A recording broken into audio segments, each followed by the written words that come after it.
Buenas, vuelvo a agradecer la presencia de los asistentes. Mi nombre es Mario Reyes, soy de la empresa CPI, Control para la Industria. Hoy vamos a hacer un webinar de selección de barreras, uno de los productos icónicos de nuestra representada, Stahl, y tenemos el agrado de que nos acompañe en esta presentación la ingeniera Bárbara Vázquez, que es encargada de producto en el área de automatización de Stahl de Estados Unidos. Ahora mismo ella se va a encargar de realizar la presentación. Les pido a los asistentes, si hay consultas que quieran realizar, por favor, realícenla por la parte donde dice preguntas, y al finalizar la presentación vamos a responder todas las consultas que realicen. Por favor, si tienen los micrófonos abiertos, ciérrenlo, así no hay ruidos molestos. Le paso el rol a la ingeniera Vázquez y gracias por la asistencia. Hola, buenos días. Muchas gracias, Mario, por la presentación, y muchas gracias a CPI Argentina por la plataforma que me da el día de hoy para presentar este tema que se me hace muy interesante y muy relevante cuando trabajamos con instrumentación en áreas de riesgo. Como Mario nos comentaba, o no les comentaba, yo soy Bárbara Vázquez, ingeniera de automatización de Stahl, de R-Stahl.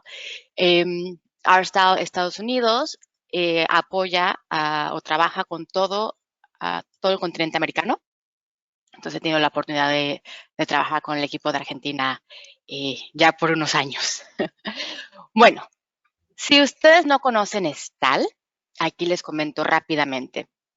Algo que he visto es que la gente ubica mucho a Stahl por la parte eléctrica, las luminarias, las cajas de terminales, pero igual tenemos todo un departamento de automatización. Stahl se especializa en componentes y soluciones certificadas para instalación en área de riesgo. Stahl, como es una compañía global, tenemos las certificaciones de ATEX, ICEX, NEC y CEC, además de algunas otras como Inmetro para Brasil, KCS para Corea, EAC para Rusia, etcétera. Entonces tenemos un portafolio certificado para instalación virtualmente en todo el mundo. La parte de automatización, como podemos ver en esta diapositiva, son los equipos que existen debajo del nivel de automatización, que sería nuestro PLS, nuestro DCS, al cual llamaremos controlador, y arriba de nuestra instalación de campo, que sería nuestra instrumentación. El día de hoy estaremos platicando específicamente sobre la selección de aisladores galvánicos con seguridad intrínseca. Vamos a platicar sobre cómo se hace la selección de estos aisladores galvánicos, ya que, bueno, tenemos un portafolio bastante amplio y a veces un poquito intimidante, ¿no? Ver todo un capítulo de 80 páginas de aisladores galvánicos y pues cuál seleccionar, ¿no? Entonces, eso es lo que vamos a llevar a cabo. ¿Cómo lo vamos a llevar a cabo? Bueno, lo haremos muy puntual. Comenzaremos con ¿qué es seguridad intrínseca? ¿Cuándo utilizamos seguridad intrínseca? Platicaremos del instrumento que se va a proteger con seguridad intrínseca, cómo los clasificamos.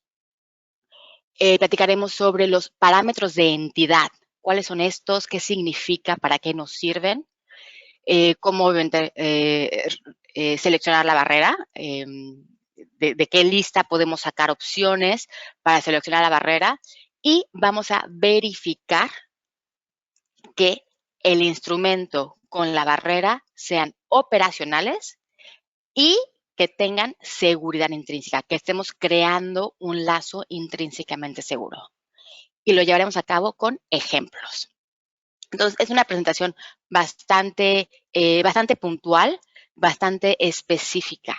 ¿Y a quién está diseñada o para quién está diseñado? Bueno, para todos ustedes, ingenieros e ingenieras que utilizan instrumentos en área de riesgo, instrumentos intrínsecamente seguros, y tienen que especificar la barrera que tiene que llevar ese instrumento específico. Bueno, como Mario comentaba, preguntas, dudas, por favor, son bienvenidas. Usemos esa ventanilla de preguntas que tienen en el GoToWebinar para escribirlas. Y ya al final de la presentación, Mario y yo podemos contestarlas, aclararlas. Bueno, pues comencemos entonces. ¿Qué es seguridad intrínseca? Seguridad intrínseca es un método de protección reconocido globalmente, entonces está reconocido por ATEX, ICEX, NEC, CEC, etcétera, reconocido para proteger equipos electrónicos en áreas de riesgo. Esta área de riesgo puede ser una zona 0, una zona 20 o una clase 1, clase 2, división 1. El método de protección intrínsecamente seguro nos dice que una instalación intrínsecamente segura no va a sacar, no va a desprender energía suficiente para reaccionar con la atmósfera explosiva. O sea, que no voy a tener un chispazo o mi equipo no se va a sobrecalentar de tal forma que pueda reaccionar con la atmósfera explosiva. Se considera uno de los métodos de protección más seguros por esta razón, ¿no? No puede sacar esta chispa. Y además de eso, es un método de protección que trabaja con o que visualiza la operación normal y abnormal de esta instalación. Entonces nos protege igual cuando hay algún error humano. Y vamos a hablar más al respecto sobre ello. Seguridad intrínseca requiere o es un método de protección de sistema. Entonces requiere un instrumento de campo que es un consumidor, no va a consumir la energía, una barrera de seguridad intrínseca o aislador galvánico con seguridad intrínseca, que es una fuente de poder, va a energizar el instrumento, y los cables de conexión. Estos tres equipos van a trabajar juntos para crear un lazo intrínsecamente seguro. ¿Ok? ¿Por qué tienen que trabajar juntos? Bueno, veamos un ejemplo. Tenemos un instrumento intrínsecamente seguro instalado en clase 1, división 1 o llamémosle una zona 0, instrumento de presión, que es intrínsecamente seguro, ¿no? Este instrumento se conecta o tiene que estar hablando con un controlador, ¿no? Tiene que mandar la información al controlador para decirle cómo está la presión, cómo está trabajando todo. Entonces, tenemos una capa física, ¿no? Los cables que unen a estos dos mundos, el mundo del área de riesgo con atmósfera explosiva y el mundo del área segura en cuarto de control. Si viviéramos en un mundo ideal, está perfecto, funciona bien, ¿no? Padrísimo, no pasa nada. Sin embargo, sabemos que en un área segura puede haber, ¿no?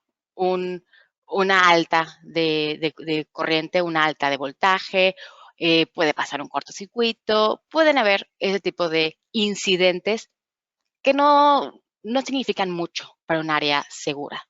Sin embargo, como tenemos esta capa física que nos conecta a estos dos mundos, este alto de voltaje o alto de corriente puede transportarse al área de riesgo. Así que tenemos que poner una pared para limitar la cantidad de energía que puede pasar a estas áreas de riesgo, ¿no? Que tenemos que proteger. Esta pared es una barrera, por lo cual le ponemos una barrera de seguridad intrínseca, la cual es lo que hace, une a estos dos mundos y se asegura de que alto voltaje, alta corriente no pueda ingresar al área de riesgo. Esa es la función de la barrera y por eso es necesario, por situaciones abnormales. Cuando creamos o cuando tenemos un lazo entre el instrumento de campo y la barrera de seguridad intrínseca, bueno, tenemos que checar pues que la barrera pueda energizar el instrumento de campo correctamente y obtener la información del instrumento de campo, ¿no? Para podérsela pasar al controlador. Entonces tenemos que corroborar que esta conexión es operacional. Y eso lo hacemos en instalaciones industriales, con o sin área de riesgo, ¿no? Siempre tenemos que checar que nuestro controlador, pueda energizar el instrumento y obtener la información. Eso es un paso típico cuando tenemos un equipo que está energizando nuestro instrumento de campo, que está hablando con nuestro instrumento de campo. Pero la parte adicional que tenemos que hacer cuando tenemos una barrera de seguridad intrínseca es corroborar que estamos creando un lazo intrínsecamente seguro. ¿Cómo hacemos esto? Con los parámetros de entidad. No sé si han escuchado esa palabra antes. Parámetros de entidad, safety data, ¿no? Parámetros de seguridad. Estos son un set de parámetros que se le da al instrumento de campo intrínsecamente seguro y un set de parámetros de entidad que se le da a la barrera de seguridad intrínseca. ¿Qué significa esto? Cuando un fabricante diseña un equipo, un instrumento de campo intrínsecamente seguro, lo va a diseñar de una forma que, uno, utilice poca energía para funcionar. ¿Por qué? Porque queremos pasar poca energía al área de riesgo. También se va a corroborar que el instrumento no pueda almacenar energía. Porque si almacenas mucha energía, podría salir ese chispazo que sí reaccione con el área de riesgo. Entonces, cuando fabrican un instrumento y lo certifican con una agencia, ya sea UL, FM, DECRA, CSA, ¿no? una agencia de certificación, se le da este set de parámetros de entidad. Y estos son los parámetros máximos que el instrumento puede recibir y aún así funcionar de forma segura. ¿Ok?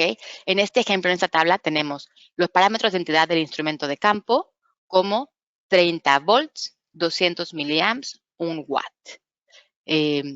Estos parámetros dice, el instrumento de campo no va a sacar energía suficiente para reaccionar con el ambiente explosivo mientras reciba igual o menos a 30 volts, 200 miliamps, 1 watt. Los parámetros de entidad de la barrera nos dice, la barrera puede llegar a pasar hasta 25.2 volts, hasta 93 miliamps y hasta 587 miliwatts. Esa es la cantidad máxima de energía que la barrera puede pasar en condiciones anormales. Entonces, cuando hacemos esta tabla podemos ver, ¿no? la regla de mayor-menor y tenemos que asegurarnos que la barrera no pase más energía de la cual el instrumento puede recibir. Y algo que es importante recalcar es, estos valores son de seguridad, no de operación, ¿no? El instrumento puede ser que sea un instrumento de 12 volts, ¿no? Que funciona con 12 volts y 420 miliamps, pero puede recibir hasta 30 volts y aún así ser seguro. Puede recibir hasta 200 miliamps y aún así ser seguro. Entonces, una cosa son los parámetros de operación y otra cosa son los parámetros de seguridad. Así que esto es lo que checamos con la verificación de lazo de seguridad intrínseca. Ok, entonces ya sabemos que para utilizar seguridad intrínseca, que es un método de protección aceptado en zona 0, división 1, podemos necesitamos un instrumento intrínsecamente seguro, conectado a una barrera intrínsecamente seguro, y tenemos que corroborar que los parámetros de entidad estén, ¿no?, acordes a las reglas. Ahora, ¿cómo seleccionamos la barrera de seguridad intrínseca? Nosotros en STAL, que fabricamos barreras de seguridad intrínseca, las clasificamos por tipo de señal. Tenemos aisladores galvánicos con seguridad intrínseca para señales analógicas, para señales digitales o discretas, entradas, salidas, etc. Entonces, a ver. Un ejemplo de los instrumentos típicos de seguridad intrínseca. Vemos mucho, o yo he visto mucho con los usuarios con los que trabajo, sensores de presión. Entonces, un ejemplo típico. Sensores de presión, de nivel, ¿no? Los sensores ultrasónicos, a veces de nivel también, sensores de medición de flujo, switches de nivel, un switch, un sensor de proximidad, válvulas solenoides, sensores de temperatura, RTDs, termocoplas. Estos son equipos típicos que se utilizan para instalaciones intrínsecamente seguras y son equipos que se certifican o que se manufacturan con seguridad intrínseca. ¿Por qué? Porque son equipos que requieren bajo voltaje. Como ustedes pueden ver, todos estos equipos funcionan con 12 volts, 18 volts, el sensor de proximidad 8 volts. Entonces estamos hablando de una energía bastante baja que es muy fácil trabajar con seguridad intrínseca. También aquí les puse los diagramas que utilizamos en STAL para identificar este tipo de aplicaciones. Y vamos a ver una a una para la clasificación. Entonces, cuando tenemos un instrumento de campo y queremos una barrera de seguridad intrínseca, vamos a clasificarlo, ¿no? ¿Qué instrumento estoy utilizando? ¿Es un instrumento analógico o un instrumento discreto? Como sabemos, analógico mide un rango, va de 0 a 100%, ¿no? 4 a 20, 0 a 4 a 20 miliamps, 0 a 10 volts, ¿no? Es un rango. ¿Qué tan lleno está mi tanque? ¿No? ¿Qué temperatura hay? Y discreto sería un prendido apagado, un 1 o un 0, ¿no? Nada más tengo dos posibles valores, ¿está o no está? Bueno, y además tenemos las entradas o las salidas. Si tengo un sensor de presión, el sensor de presión va a estar midiendo algo en campo, ¿no? La presión en una tubería en campo, y va a mandar la información a mi controlador, ¿no? A mi PLC, a mi DSS. Le va a informar qué presión tengo en mi tubería. Entonces, es una entrada. La información entra al controlador. Si tengo una alarma o una válvula solenoide, mi controlador va a prender la alarma, va a abrir la válvula. Entonces va a ser una salida. Entonces así es como clasificamos los instrumentos. Es una entrada analógica, es una salida analógica, entrada discreta, salida discreta. Veamos más ejemplos. Entradas analógicas típicamente son 420 miliamps y son sensores de presión, sensores de nivel, sensores de flujo. Y esta es la representación que tenemos de este tipo de instrumentos. Salidas analógicas, tenemos los posicionadores, ¿no? Que van a abrir la válvula un 15%, un 30%, un 80%. Igual tenemos estos displays, donde el controlador les va a mandar la información que queremos tener en el display, que sería, ¿no?, el nivel o la temperatura o alguna información que necesitamos ver en campo. Ejemplos de entradas discretas serían los switches de nivel. Igual hay switch de presión, ¿no? Estos switch de, ¿no?, on-off, abrir, cerrar. Y sensores de proximidad. Los sensores de proximidad van a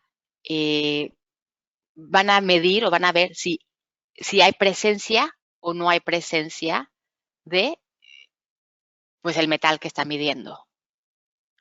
Aquí tenemos la representación, este cuadrado con el diamante, llamémoslo así, es la representación que vemos para Namur.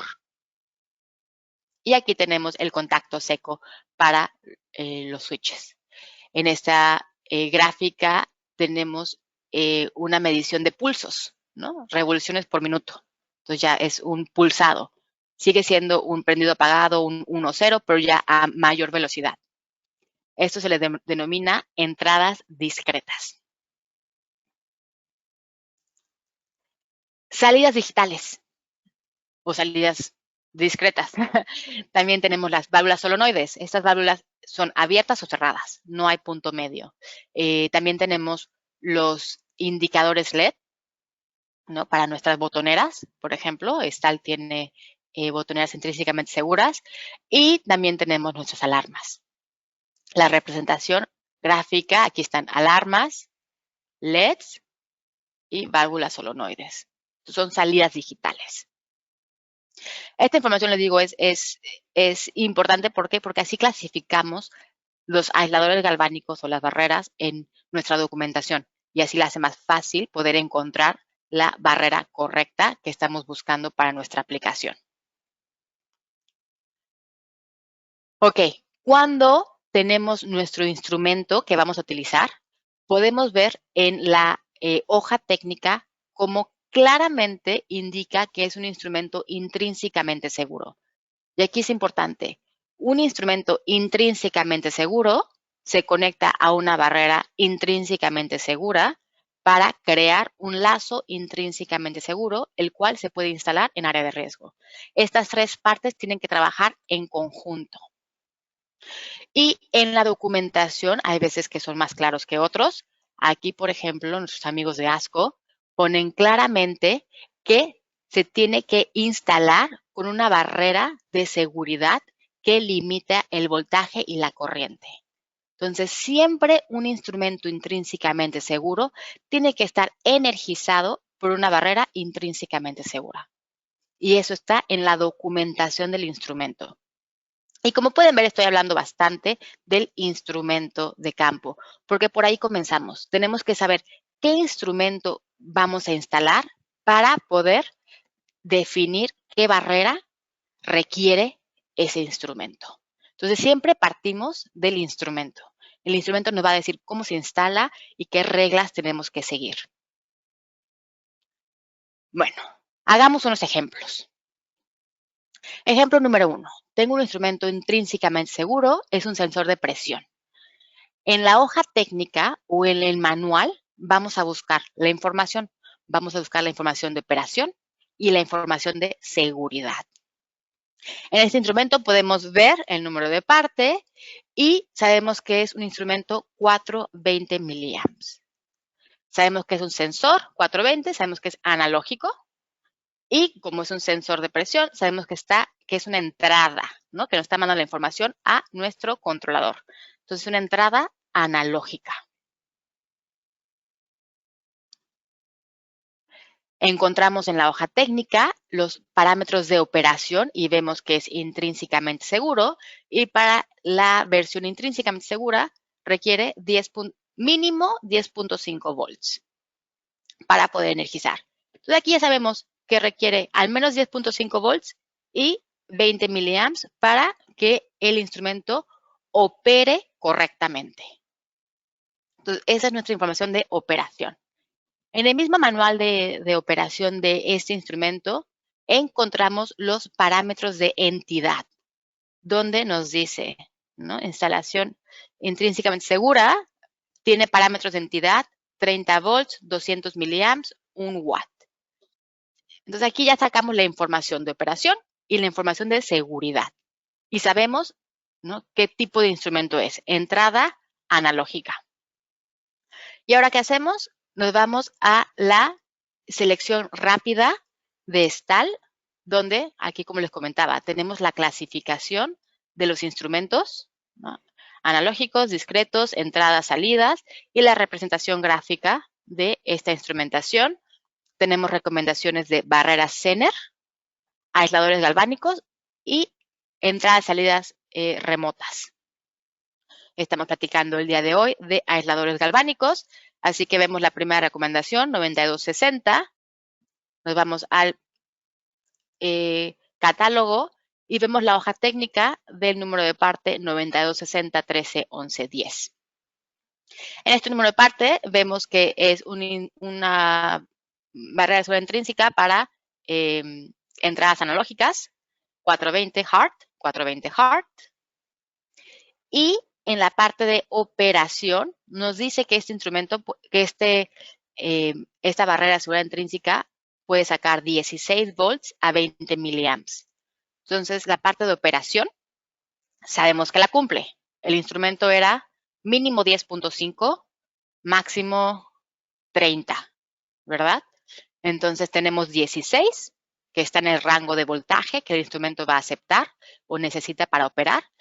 Y me va a dar mis 20 miliamps porque necesito entre 4 y 20 miliamps para el instrumento. Operacionalmente está perfecto.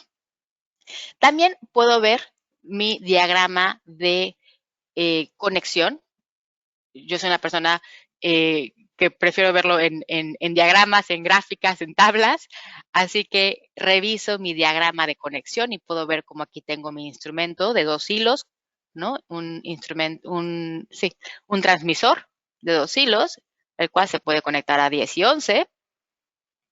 Entonces sé que operacionalmente este aislador galvánico es el correcto para mi instrumento de presión.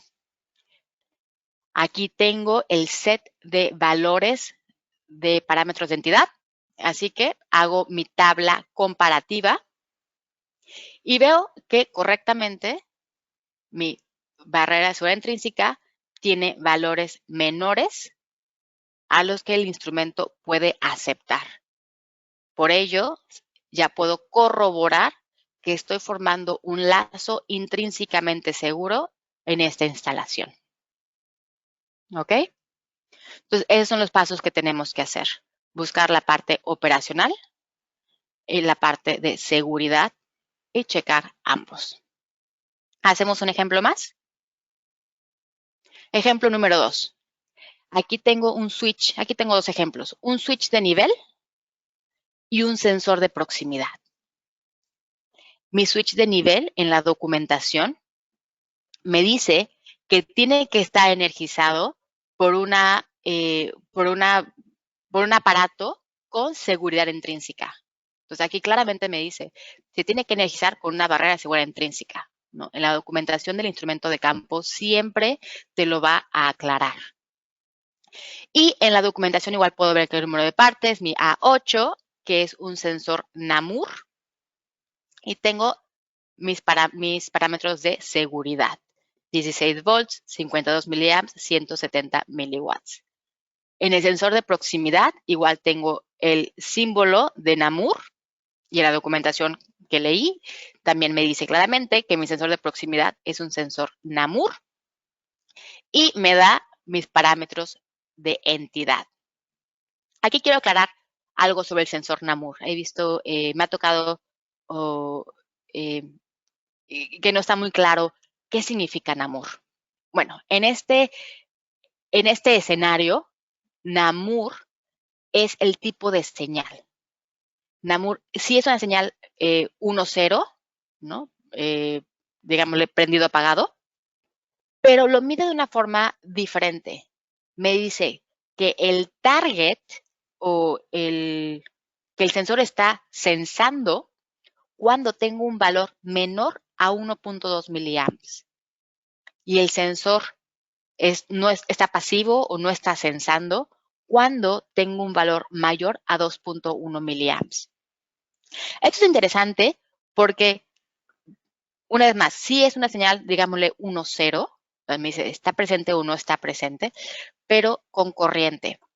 El sensor NAMUR, si se conecta directamente a un controlador, a un PLC o DCS, se debe conectar a una tarjeta NAMUR, no a una tarjeta de entradas discretas. ¿Por qué? Porque el sensor NAMUR siempre va a tener voltaje, ¿no? Como siempre tiene corriente viajando en el lazo, siempre va a tener voltaje. Y una tarjeta discreta te mide voltaje o no voltaje, ¿verdad? Entonces aquí no podría reconocer la información. Es por ello que se tiene que utilizar o un aislador galvánico que me haga la conversión de NAMUR a discreto, y ahorita la vamos a ver, o se tiene que utilizar una tarjeta en tu controlador que te lea NAMUR, que es este valor de miliamps. Ok, entonces tenemos la información de operación y tenemos la información de seguridad. Nos vamos otra vez a nuestra selección rápida y podemos ver cómo para sensores NAMUR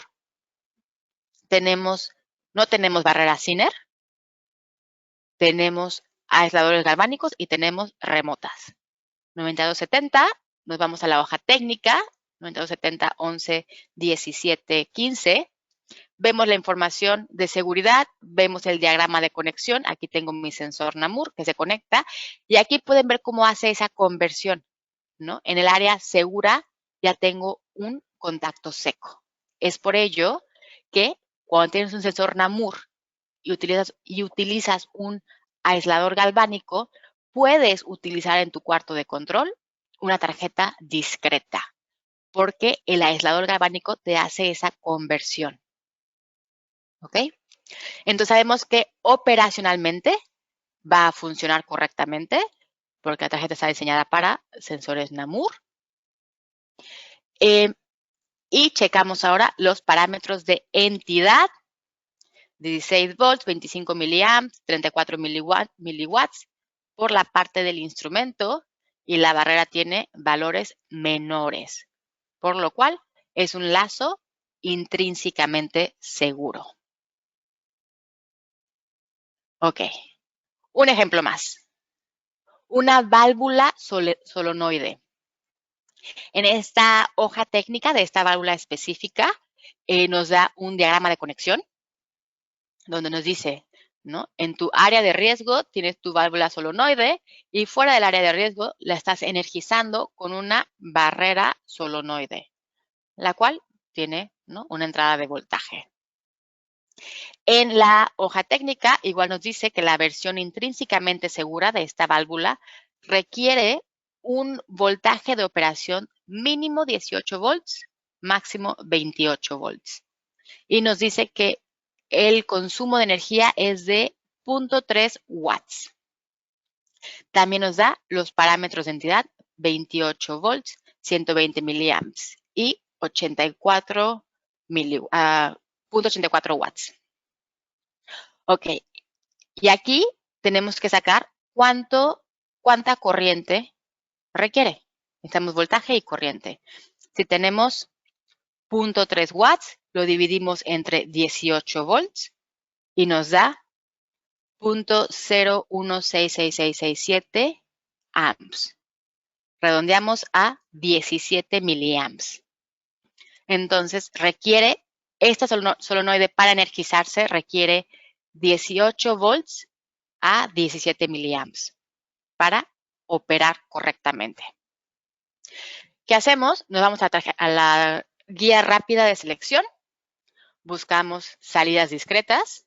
Aquí tenemos la válvula solenoide, y vemos las recomendaciones. Nos vamos a, en este caso nos fuimos a 9170, 10, 16, 11, y vemos, forma gráfica, que sí, es un aislador galvánico para solenoides, y en la hoja técnica nos da esta gráfica de energía de salida, ¿no? Características de salida. Como saben, a mayor voltaje, menor corriente, a mayor corriente, menor voltaje. Checamos la gráfica y ¿se acuerdan cuánto era el valor? 18 volts a 17 miliamps. Por aquí estamos. Así que sabemos que esta tarjeta, este aislador galvánico, tiene energía suficiente para energizar esa válvula solenoide. Hacemos la comparativa de nuestros parámetros de entidad, Y una vez más, corroboramos que la barrera no va a pasar más energía de la cual el instrumento puede recibir. 28 volts, 27.6, 120 miliamps, 110 miliamps, 84 miliwatts, 76 miliwatts. Así que sabemos que puede energizar el instrumento intrínsecamente seguro y estamos formando un lazo intrínsecamente seguro. Ok, tenemos más opciones, definitivo. Las salidas analógicas no las revisamos, pero ya es la misma lógica que hemos visto. Clasificamos primero nuestro instrumento para poder buscar la barrera acuerdo a la aplicación. Checamos parámetros de operación, checamos parámetros de entidad y ya corroboramos que la instalación es correcta. Nuestras diagramas de conexión te muestran claramente para qué instrumento está diseñado, ¿no? Este es un convertidor de corriente-presión, es una salida analógica. Válvula solenoide, que ya platicamos de ella, pero igual tenemos aisladores galvánicos de 2 canales. Usualmente, me imagino que les ha pasado, en los proyectos que trabajan se utilizan varias válvulas solenoides, la misma, pero en varios diferentes puntos, o se utilizan varios sensores de proximidad, ¿no? En diferentes puntos. Utilizar un aislador galvánico de 2 canales nos da no nada más ventajas económicas, ahorros económicos, pero igual ahorros de espacio, que muchas veces eso es mucho más relevante que los ahorros económicos. Y aquí pueden ver cómo claramente son 2 lazos completamente independientes en la misma tarjeta, pero son independientes. Este es otro ejemplo de las salidas digitales. Aquí el negativo está conectado, pero bueno, es el negativo.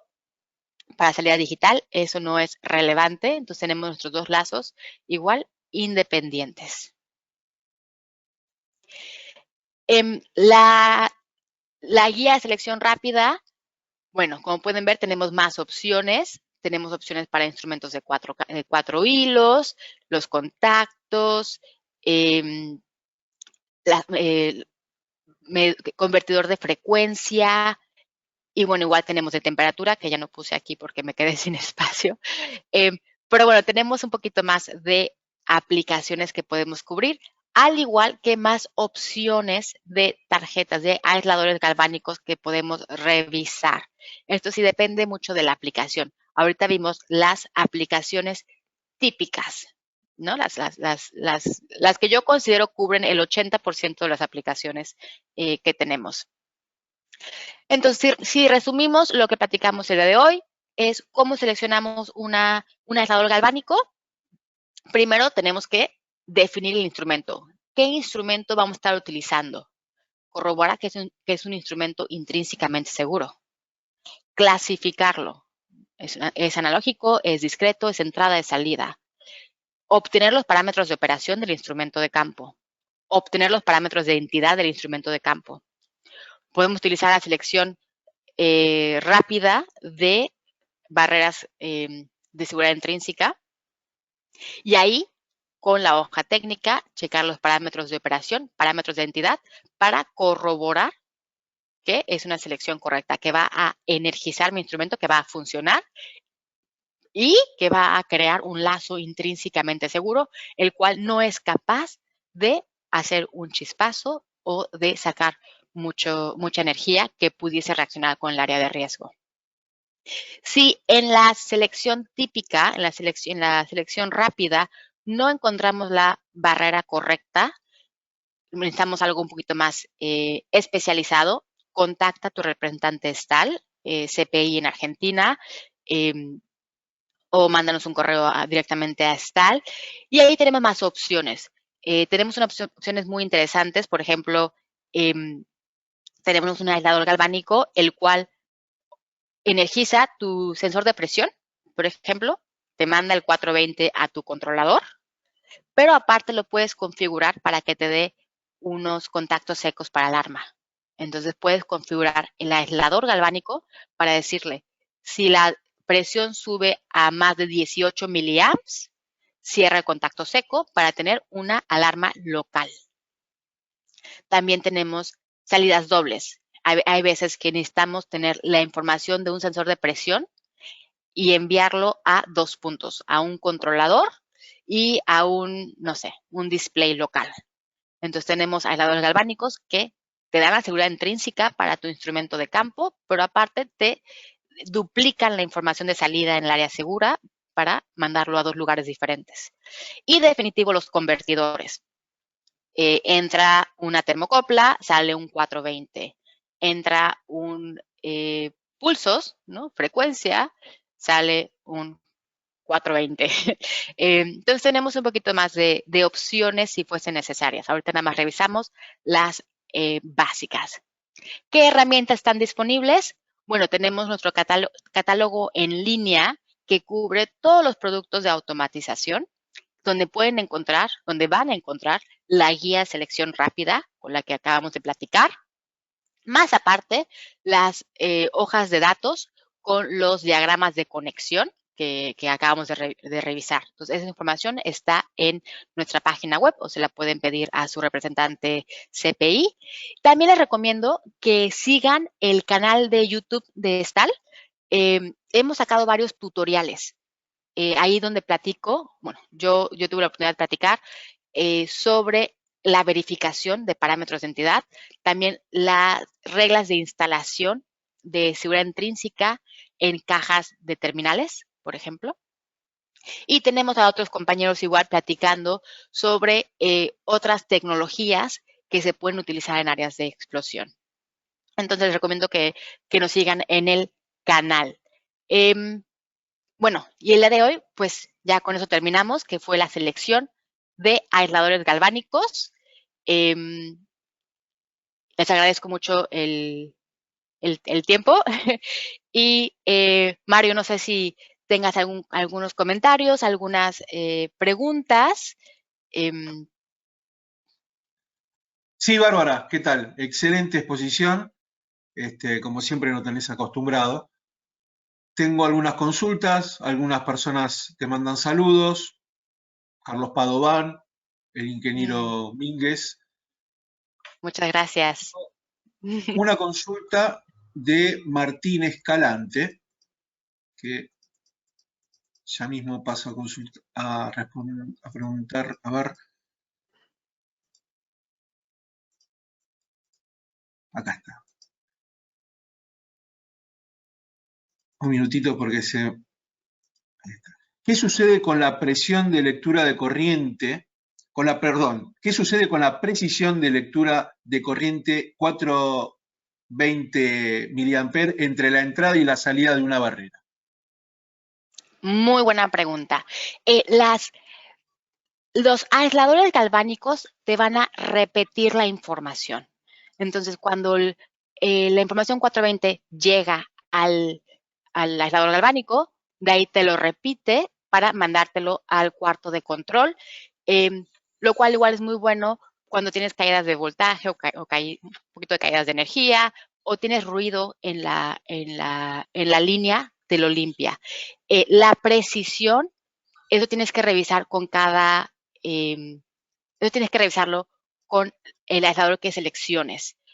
Tienen en la hoja técnica te va a decir la precisión de los valores que te van a enviar.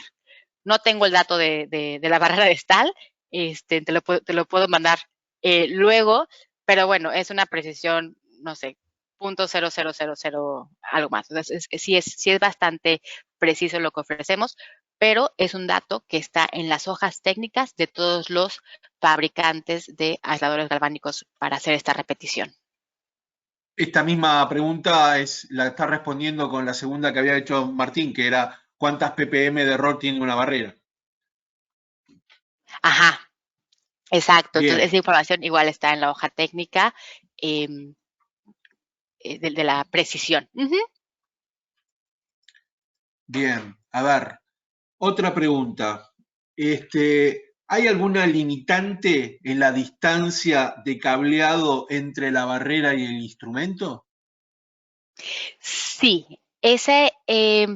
no sé si se acuerdan que en la tabla, déjame lo muestro. Aquí, todo este tiempo platicamos sobre estos tres parámetros, que es voltaje, corriente y potencia de la barrera. Pero se acuerdan que platicamos que el cable también es parte del sistema. El cable tiene inductancia y tiene capacitancia y puede almacenar energía. Entonces, igual tenemos que hacer un cálculo de la capacitancia y de la inductancia con el cable y la distancia de cable que vamos a utilizar para corroborar que no almacene, perdón, mucha energía que pudiera ser peligroso. Entonces, es parte de los cálculos para instalación. Aquí el día de hoy platicamos sobre los cálculos para selección, la instalación y donde cubrimos la distancia máxima. También, obvio, claro, tenemos que calcular la caída de voltaje como en cualquier instalación eléctrica.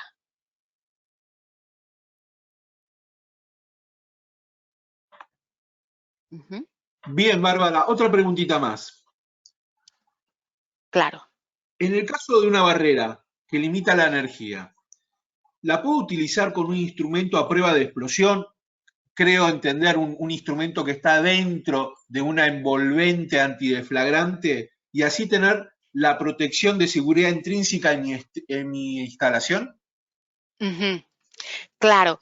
Eh, es, es importante y lo que les platicaba, ¿no? Primero tenemos que definir el instrumento que vamos a utilizar.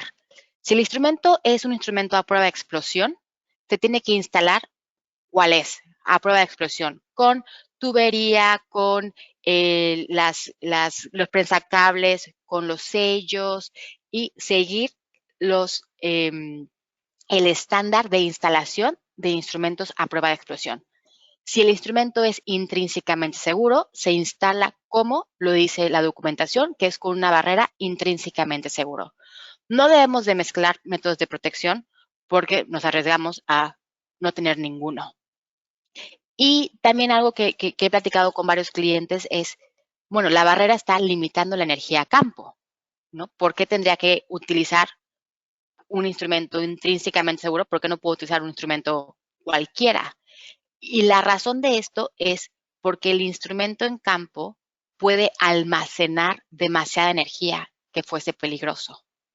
Aunque la barrera limite la energía a campo, el instrumento pudiese almacenar esta energía y ser un riesgo en la instalación. Es por ello que definimos el instrumento, vemos el método de protección para el cual el instrumento fue diseñado y lo instalamos acorde a ese método de protección específicamente. Ujú.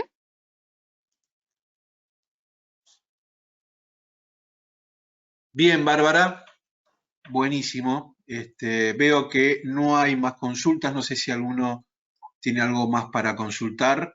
Por favor, lo puede escribir en la solapa donde dice preguntas.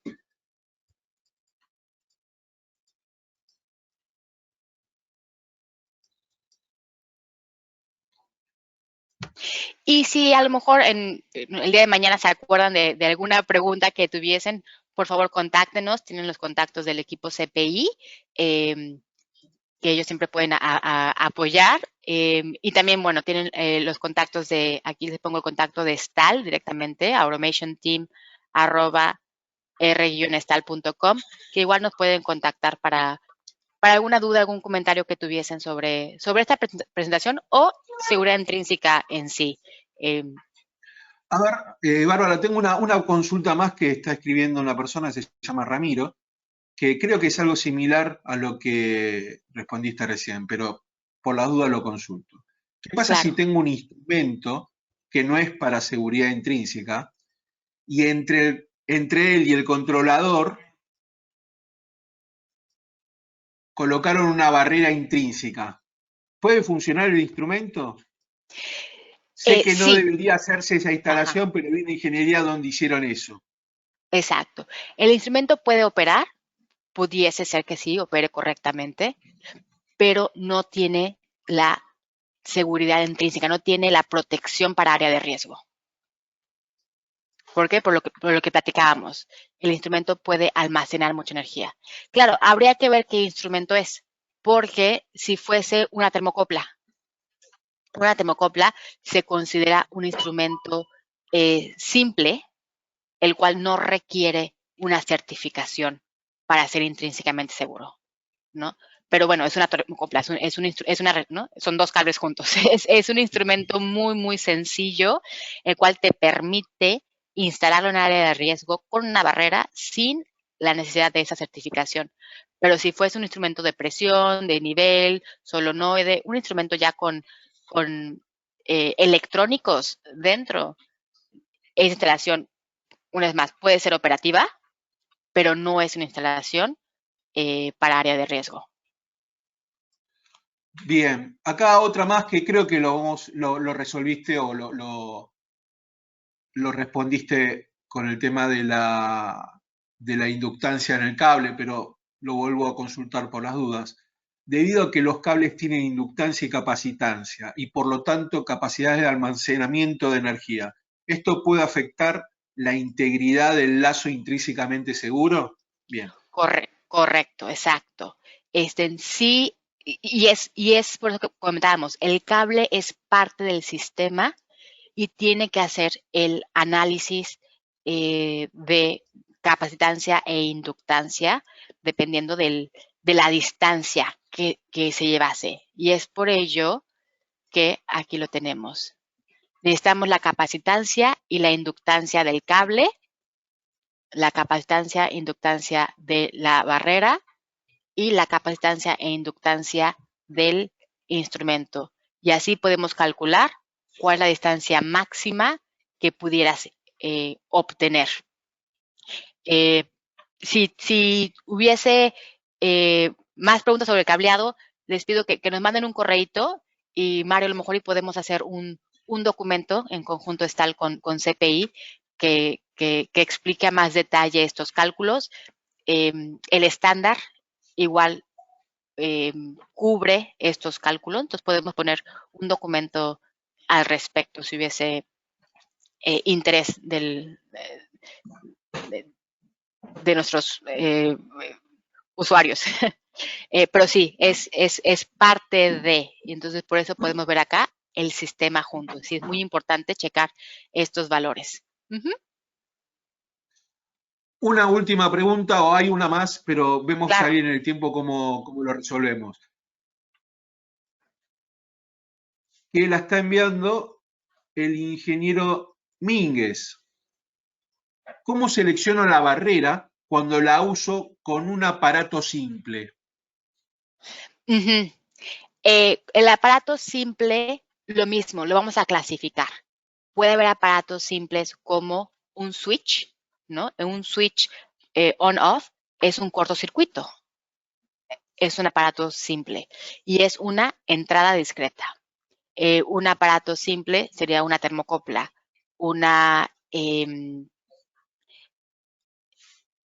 load cell, no sé cómo se diga, arreglo de resistencias para medir la presión. Pues son nada más resistencias. Entonces, va a ser la misma dinámica. Lo clasificamos, ¿no? Entradas, salidas, analógicas o discretas, y buscamos la barrera que se recomienda. Pero el aparato debe ser en sí un aparato simple. El estándar define un aparato simple como un aparato que no almacena o genera más de 1.5 volts, 100 miliamps, y tendría que checar los otros datos porque no los tengo aquí a la mano, pero nos especifica claramente la cantidad de energía que puede generar o almacenar, y es una energía pues muy, muy baja, pero es la misma dinámica para la selección de barreras. Perfecto, Bárbara. Muchas gracias por las consultas. A todos los que asistieron a la presentación, le vamos a enviar un correo de agradecimiento y muy probablemente en ese mismo correo enviemos información de los productos de todos los aisladores que tiene Stahl para poder solucionar algún inconveniente que puedan llegar a tener. Bien, creo que hasta acá llegamos. Muchísimas gracias, Bárbara, por la presentación, por tu tiempo, por la disposición que tenés siempre con nosotros. Y les agradezco a todos los que participaron por el tiempo que nos dieron para poder ayudar un poco en este tema. Bárbara. Muchas gracias, Mario, muchas gracias al equipo de CPI y muchas gracias a la asistencia que tuvimos el día de hoy. Preguntas muy, muy buenas, muy interesantes. Y claro, aquí estamos para apoyarlos en lo que podamos y que tengan un excelente resto de semana. Hasta luego. Bien, gracias. Gracias, Bárbara. Gracias a todos. Nos vemos la próxima.